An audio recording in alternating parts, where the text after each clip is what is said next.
Sosialisasi teknis seleksi P3K ini mohon dicermati, ini teknis melamar pada saat masuk ke akun CASN BKN. Dilanjut Pak. Tahapan seleksi P3K ini yang tidak bisa terpisahkan. Yang pertama adalah seleksi administrasi untuk menilai kesesuaian berkas lamaran yang diunggah pelamar dengan ketentuan yang dipersyaratkan pada jabatan yang dilamar. Bapak Ibu, ini yang menjadi pintu utama juga gitu. Jangan diabaikan pada seleksi administrasi. Yang kedua adalah seleksi kompetensi. Menilai kesesuaian kompetensi manajerial dan sosial kultural yang dimiliki oleh pelamar dengan standar kompetensi jabatan. Seleksi kompetensi dilakukan dengan mempertimbangkan integritas dan moralitas yang dilaksanakan dengan wawancara berbasis komputer. Jadi Bapak Ibu, yang namanya supaya datanya terkunci di pusat, 2 seleksi ini harus dilalui. Bagaimana supaya 2 seleksi ini dilalui? Maka seleksi administrasinya harus lolos dulu. Ya, karena tadi di aturan Kemenpan nomor 347 itu bahasanya adalah seluruh tahapan seleksi, nggak bisa administrasi aja, tapi harus semua seleksinya diikuti. Seleksi administrasi yang dimaksud oleh Panselda yaitu yang pertama dengan tahapan membuat akun, yang kedua melengkapi biodata, yang ketiga memilih jenis seleksi, yang keempat mendaftar formasi, yang kelima pengisian riwayat pekerjaan, yang keenam mengunggah dokumen, dan yang ketujuh resume. Bapak Ibu kami ingatkan pada saat memilih jenis seleksi, nanti akan muncul pilihan seleksi CPNS dan CP3K. Bapak Ibu nanti silakan memilih untuk formasi CP3K. Bagi Bapak Ibu yang sudah masuk ke portal SSCNBKN pada saat membuat akun, mohon Bapak Ibu pengawas bisa menyarankan kepada seluruh non-ASN terlebih dahulu harus mendownload buku petunjuknya. Sebelum yang bersangkutan mendaftar, kami sarankan buku petunjuk yang ada di portal SSCNBKN untuk di-download terlebih dahulu. Pastikan semua yang akan melamar memegang buku panduan itu. Selanjutnya, nah ini mohon disimak baik-baik Bapak Ibu agar meminimalisir membludaknya pertanyaan teknis kepada kami yang ada di Dinas Pendidikan. Untuk yang dokumen persyaratan, yang pertama, hasil pindai scan berwarna, bukan hitam putih, dari KTP asli atau surat keterangan kependudukan yang dikeluarkan oleh Dinas Kependudukan. Bapak Ibu, untuk berbicara kualitas, kami sarankan jangan dipoto ya, tapi di-scan menggunakan mesin scan. Apabila ada yang hilang KTP aslinya dan hanya melampirkan KTP fotokopi, maka dinyatakan tidak lolos administrasi. Jadi Bapak Ibu yang hilang KTP-nya segera harus meminta surat keterangan dari Disduk Capil. Pastikan berwarna, bukan hitam putih ya. Ini sudah sangat jelas. Bapak Ibu kami ditegur oleh BKPSDM, sebelum adanya sosialisasi ini sudah ada pelamar dari jabatan guru. Dan yang dilampirkan adalah fotokopi KTP. Dari situ saja sudah gugur. Nggak bisa lagi membuka dokumen yang lain. Ya. Bagaimana kalau sudah terlanjur, sudah nggak bisa lagi? Yang sudah mengupload dokumen itu sudah dikunci lamarannya dan tidak bisa menggunakan akun berikutnya. Jadi mohon hati-hati kepada semua rekan-rekan non-ASN dalam hal mengupload dokumen. Ya, pastikan dokumen KTP adalah asli bukan hitam putih. Yang kedua, pas foto berwarna berpakaian formal terbaru, tampak depan berlatar belakang warna merah. Beda warna aja tidak lolos administrasi. Wajah pada pas foto harus terlihat jelas karena akan digunakan dalam proses pencocokan wajah oleh sistem ketika registrasi peserta seleksi kompetensi. Perbedaan wajah pelamar dengan wajah pada pas foto akan membuat sistem kesulitan dalam proses pencocokan wajah. Ini jelas sekali penjelasannya. Jadi Bapak Ibu di fotonya latar belakangnya merah. Pakaiannya formal. Kalau kemarin disetujui pakaian formal bagi laki-laki adalah kemeja berkerah. terbaru. Kenapa harus terbaru? Karena nanti pada saat seleksi kompetensi itu pindainya itu bukan melihat wajah orangnya dengan KTP, tapi wajah yang ada di pas foto ini dengan sistem KTP yang dilamar di portal SSNBKN ini. Ya, jadi Pak, mohon dipahami, bikin fotonya yang terbaru. Di situ ada petunjuk tentang ukuran fotonya dan lain sebagainya, juga ukuran yang harus diupload. Jangan keluar dari ketentuan teknis, dan kalau keluar dari ketentuan teknis udah pasti tidak lolos administrasi. Jangan menggunakan kaos untuk bapak-bapak. Kaos itu bukan pakaian formal. Berikutnya hasil pindai scan berwarna dari surat lamaran yang sudah ditandatangani dan dibubuhi materai sesuai dengan format pada tautan ini. Bapak Ibu, nanti paparan ini akan kita sebarkan, Bapak Ibu tinggal klik. Dan ini adalah bentuk surat lamaran yang sudah disediakan oleh Panselda. Silakan Pak Dasep untuk ditampilkan. Bentuk surat lamaran ini bukan ditulis tangan. Sekali lagi, bukan ditulis tangan, bukan diisi dengan tulisan tangan, tetapi diketik ulang secara utuh. Bapak Ibu yang Zoom-nya ngobrol, nanti kalau ada yang nanya, saya nggak bisa menjelaskan. Nanti saya akan mengarahkan kepada mereka yang ikut Zoom ya. Mohon disimak ya Bapak Ibu, karena terus terang ini momennya penting gitu ya. Ini surat lamaran sekali lagi tidak ditulis tangan, tapi diketik ulang, diisi, diketik, bukan di tulisan tangan yang di format kosongnya. Kalau pokoknya ada tulisan tangan, udah gugur ya. Ini harus diketik ulang dan nanti di scan-nya asli berwarna. Dari mana ketahuan asli berwarnanya? Dari tanda tangan dan materai. Ya. Mohon disimak untuk dokumen yang dilampirkan. Apabila di Bapak Ibu pada saat melamar, kita fokus langsung ke nomor 8. Apabila ada dokumen lainnya sesuai ketentuan harus melampirkan sertifikat, maka poin 8 ini disertakan. Tapi jika di formasi Bapak dan Ibu tidak perlu menyertakan dokumen sertifikat dan STR, maka ini silahkan dikeluarkan dari format. Ya, Bapak Ibu, lamaran yang dibuat oleh Bapak Ibu, poinnya itu sesuai dengan yang dilampirkan. Kalau poin 8 tidak melampirkan sesuai dengan formasi, jangan dibubuhkan di sini. Ya, Bapak Ibu, mohon nanti dibantu rekan-rekannya apabila ada yang saat ini jaringannya jelek dan sebagainya, diingatkan lamaran ini bisa berubah format khusus untuk yang poin 8 saja. Yang lainnya semua pasti sama ya. Kalau yang di lamarannya membutuhkan sertifikat, silahkan poin 8 ini dicantumkan. Soal materai nanti kita belakangan dibahas. Selanjutnya, setelah Bapak Ibu membuat lamaran diketik utuh dan sudah dibubuhi tanda tangan, Bapak Ibu kemudian melampirkan dokumen berikutnya. Dokumen yang diminta berikutnya adalah, di mana ini? Ke e-materai bukan? Bukan. Berikutnya adalah hasil pindai scan berwarna dari ijazah asli sesuai kualifikasi pendidikan. Jika terjadi penamaan program studi berbeda dengan kualifikasi pendidikan pada persyaratan pendaftaran, wajib menyertakan surat keterangan dari dekan atau wakil dekan. Bagi lulusan perguruan tinggi luar negeri, wajib melampirkan ijazah yang telah disetarakan oleh kementerian. Misalnya ijazahnya LC atau apa, itu harus ada keterangan dari kementerian.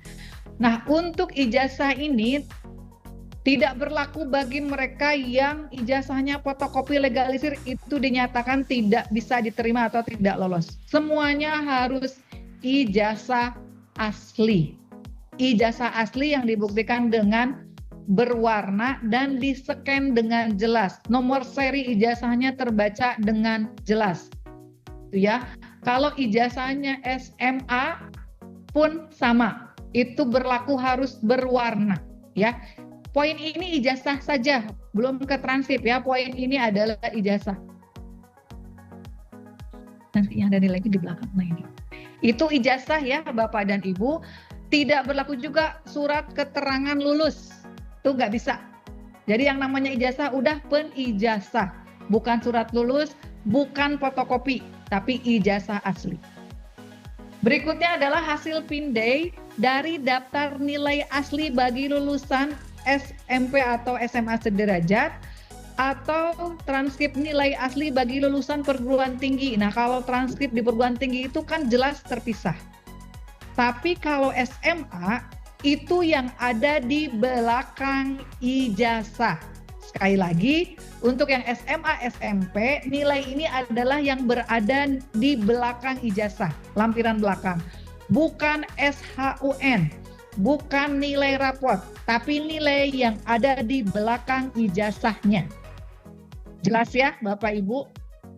Untuk nilai yang dilampirkan itu adalah yang ada di belakang ijazah, bukan yang dari SHUN, bukan, tapi di belakangnya. Berikutnya adalah scan berwarna surat pernyataan 5 poin yang sudah ditandatangani dan dibubuhi materai sesuai dengan format pada tautan ini. Tautannya dibuka, diklik, akan muncul surat pernyataan 5 poin. Kami juga ditegur oleh BKPSDM, ada pelamar dari guru menggunakan format tahun 2023. Bapak Ibu, aturan pengadaan ASN setiap tahunnya itu dinamis. Jangan pakai format tahun 2023, pakainya yang ini yang berlaku. Gimana dengan yang sudah terlanjur melamar dan formatnya salah? Kami sudah ingatkan, itu sudah tidak lagi menjadi ranah kami, itu menjadi ranahnya Panselda. Ini formatnya pakai yang ini, sekali lagi, bukan ditulis tangan, tapi diketik. Semuanya diketik ulang, bukan ditulis tangan.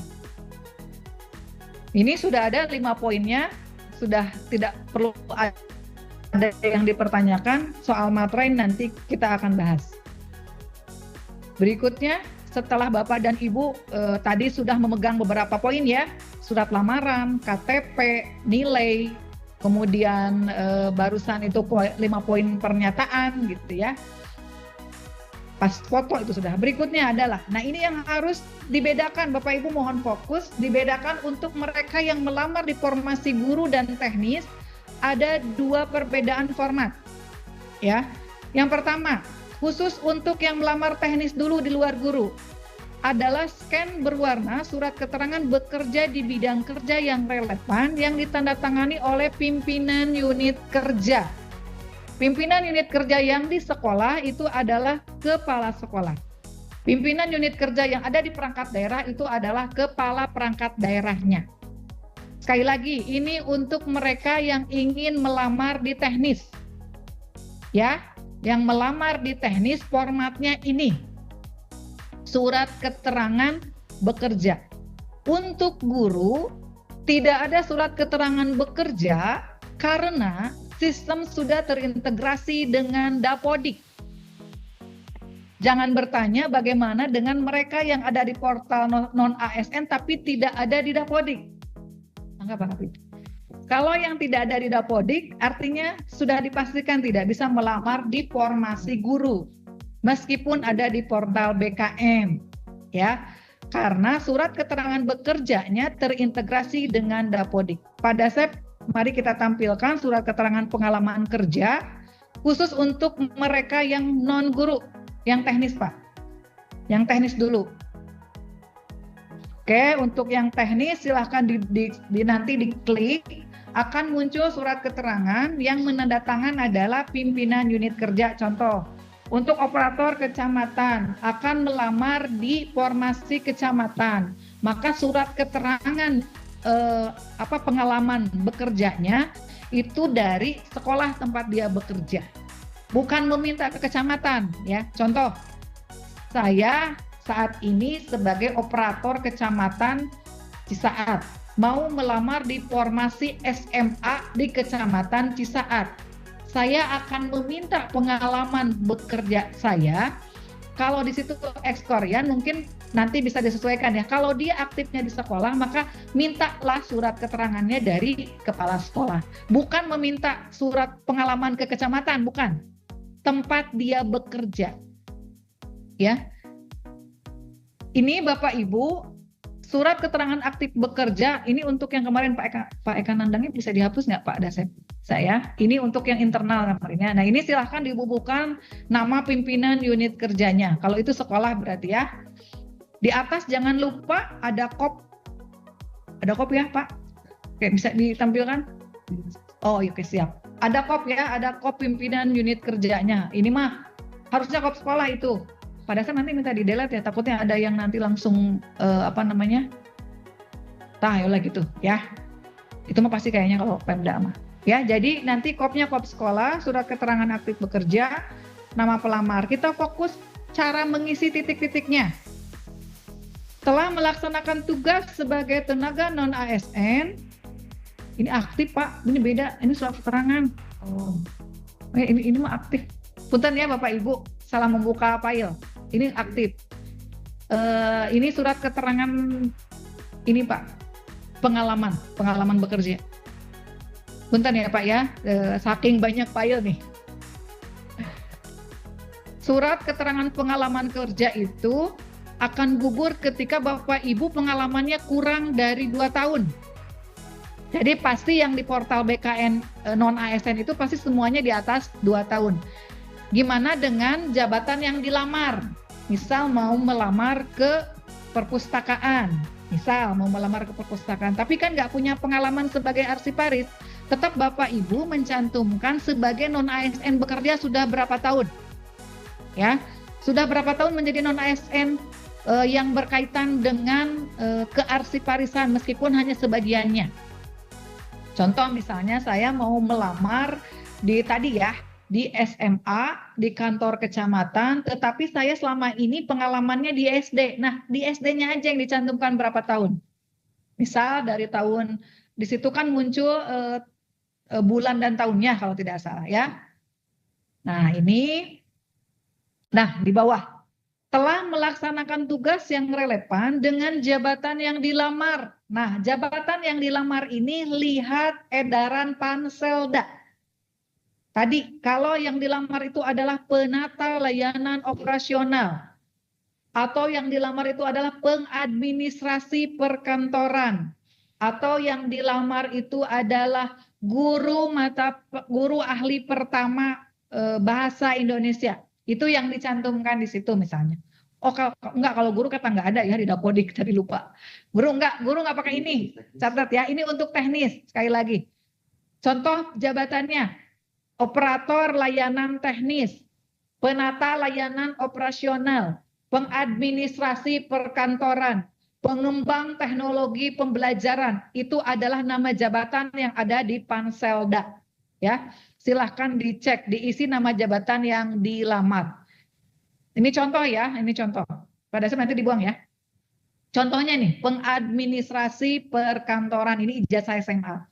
Diisi nama jabatan yang dilamar selama berapa tahun dan berapa bulan. Nah ini yang dicantumkan adalah pengalaman Bapak Ibu sebagai non ASN, itu nggak masalah. Kalau di sini terbukti kurang dari 2 tahun, maka kemungkinan Bapak Ibu mungkin di seleksi Panselda ini bisa gugur kalau yang bersangkutan tidak bisa membuktikan 2 tahunnya gitu ya Bapak Ibu.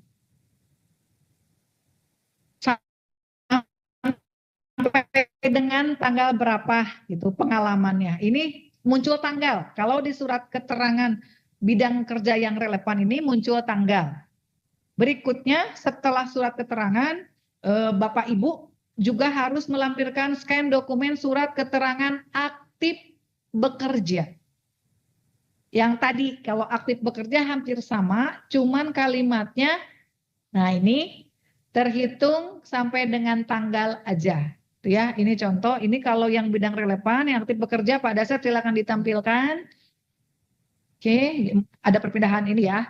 Jadi 2 dokumen ini khusus untuk pelamar teknis. Khusus untuk pelamar teknis, bukan guru. Bapak Ibu guru abaikan contoh ini. Bapak Ibu guru abaikan contoh ini. Ini khusus untuk pelamar teknis yang mau melamar di jabatan selain guru.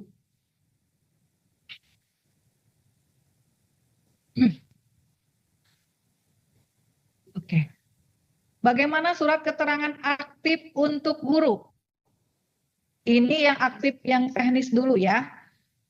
Nah, ini yang aktif teknis itu hanya begini formatnya. Hop sekolah hanya mencantumkan TMT tanggal sampai dengan saat ini. Nah, ini bedanya ya. Kalau di surat keterangan pengalaman bekerja itu harus ada awal dan akhir tanggal bulan tahunnya, tapi kalau di aktif itu hanya awalnya aja yang diketik sampai dengan saat ini. Ini sekali lagi prinsipnya, satu diketik ulang, kedua kemudian berlaku hanya untuk teknis, lamaran tenaga teknis, tidak berlaku untuk guru. Yang ketiga, nanti berbeda formatnya dengan guru, gitu ya. Cukup ya untuk tenaga teknis. Ini khusus teknis. Untuk teknis. Untuk guru mangga, ini sudah dilampirkan formatnya dari BKN. Untuk guru, surat keterangan aktif bekerja sudah disediakan formnya oleh BKN dan ini memang menyusul, baru diberikan pada hari Selasa. Ada perbedaan signifikan di mana di bagian bawah tidak mencantumkan materai. Kita ikut aja. Ini contoh yang sudah diberikan oleh format BKN senasional. Ya, ini contoh surat keterangan aktif untuk guru. Nanti kita akan sampaikan semua format ini. Lanjut Pak, setelah kita punya surat keterangan aktif dan surat keterangan pengalaman bekerja, apalagi dokumen lamaran yang harus disiapkan? Sudah ya hasil pindai. Hasil pindai dari dokumen pendukung. Nah ini kalau di lamaran yang dilamar oleh yang bersangkutan mempersyaratkan. Ya, ada pelamar disabilitas, kemudian sertifikat. Oh iya, kalau nggak punya nomor 8-nya dihapus. Kalau di nomor 8-nya dicantumkan, maka persyaratannya juga harus dicantumkan. Terakhir Pak Dasep, terakhir ya? Yang tambahan kan belum materai. Oke. Nah, ini aturan penggunaan materai. Pertama, pelamar diperkenankan untuk menggunakan materai elektronik atau e-materai maupun materai konvensional, materai tempel pada dokumen unggahan lamaran, surat pernyataan 5 poin, surat keterangan bekerja, dan surat keterangan aktif bekerja. Ini ada 4 ya, lamaran, pernyataan 5 poin, pekerjaan yang relevan, dan surat keterangan aktif. Ini untuk tenaga teknis ya, kalau untuk guru berarti cuma 3. Dan dua, karena yang satu nggak pakai materai tadi dari BKN-nya. Kedua, pelamar menggunakan e-materai, maka dokumen ditandatangan terlebih dahulu, selanjutnya dibubuhi e-materai dengan posisi e-materai tidak menutupi tanda tangan. Apabila pelamar menggunakan materai tempel, tanda tangan dibubuhkan sebagian. Nah ini dipahami ya Bapak Ibu, kalau Bapak Ibu mau menggunakan materai tempel, baru materainya dulu ditempel, tanda tangan, bubuhkan sebagian tanda tangannya. Ini mah sudah sering. Tapi kalau e-materai sebaliknya, yaitu tanda tangan dulu, baru dibubuhi e-materai dan tanda tangan tidak boleh tertutup oleh e-materai. Baiknya bagaimana? Baiknya Bapak Ibu saja. Kalau ternyata menggunakan e-materai, kesempatan atau hambatannya lebih banyak, maka silahkan pilih yang konvensional, jangan yang menyulitkan. Berikutnya, pelamar yang pada dokumen sebagaimana tersebut poin A menggunakan materai palsu atau menggunakan ulang materai yang pernah digunakan sebelumnya, maka dokumen tersebut dinyatakan tidak sah. Jangan sampai nanti ada anggapan dari si verifikasi dokumen lamaran temu modal kasarnya gitu ya. Kenapa? Kejadian di tahun 2023 ada pelamar yang memindahkan materai dari surat pernyataan sebelumnya ke surat pernyataan yang lain. Materai konvensional pada saat di-scan ada kode serinya tersendiri. Sistem akan menjawab materai itu sudah digunakan. Jadi Bapak Ibu pastikan beli materai dulu, bukan memindah-mindahkan materai yang sudah dipakai. Ya, jadi kalau memindahkan materai sudah pasti tidak lolos administrasi. Jelas untuk penggunaan materai lebih aman misalnya konvensional lakukan. Mau yakin dengan e-materai boleh. Terakhir, informasi tambahan, berdasarkan hasil koordinasi dan konsultasi lanjutan, kami sampaikan bahwa formasi jabatan yang memperlihatkan kualifikasi pendidikan SLTA ternyata dapat dilamar oleh ijazah SLTA sederajat, SMA, SMA, MA, paket C. Selanjutnya mengingatkan kembali bagi lulusan SMA yang diunggah adalah daftar nilai yang berada di belakang ijazah, bukan SKHUN, transkrip nilai, nilai per semester atau rapot, jadi daftar nilai yang ada di belakang ijazah saja. Mohon diperhatikan. Kenapa ini informasi tambahan? Karena dari panitia administrasi sudah ada pelamar yang masuk dan ini sudah dipastikan gugur. Kalau yang di-uploadnya itu nilai rapot. Bapak Ibu, memang betul ada masa sanggah. Masa sanggah tidak digunakan untuk memperbaiki dokumen, itu tidak. Masa sanggah itu hanya diberlakukan pada saat yang bersangkutan memiliki dokumen yang biasanya kalau kemarin dicontohkan, misal pada saat mengupload itu nomor serinya tidak terbaca, sehingga misalnya tidak lolos administrasi gitu ya. Dia kemudian memberikan sanggahan membawa dokumen ijazah asli. Nah, itu biasanya ada argumentasi dari Panselda dan yang bersangkutan. Bukan merubah dokumen, masa sanggah itu bukan merubah dokumen. Orang yang salah upload dipastikan tidak bisa merubah uploadannya yang sudah dikirim. Jadi pastikan Bapak Ibu sering mengecek secara berkala resume pada saat melamar. Sebelum resume itu, di resume akhir itu ada checklistan yang berwarna hijau. Kalau dari checklistan itu misalnya ada 8 dokumen, tapi yang baru muncul 5, artinya Bapak Ibu kembali lagi ke dokumen sebelumnya. Gitu ya. Jadi Bapak Ibu pastikan seluruh tahapan ini diikuti dengan benar, meyakinkan diri bahwa Bapak Ibu sesuai dengan ketentuan. Karena ini kesempatan, sekali lagi, kami khawatir sesuai dengan informasi dari BKPSDM, semua disarankan untuk mengikuti seleksi ini agar mengunci data Bapak dan Ibu untuk menjadi CASN P3K paruh waktu. Jadi kalau tidak, kenapa sih formasinya dari kita butuh 8.000 yang turun hanya 1.000 kan tadi ya, ada kemampuan daerah yang dihitung untuk membayar gaji. Seleksinya oleh pusat, dibayar gajinya oleh daerah. Daerah udah berhitung untuk bisa membayar gaji P3K tahun ini ada berada di angka sesuai dengan formasi yang sudah diedarkan.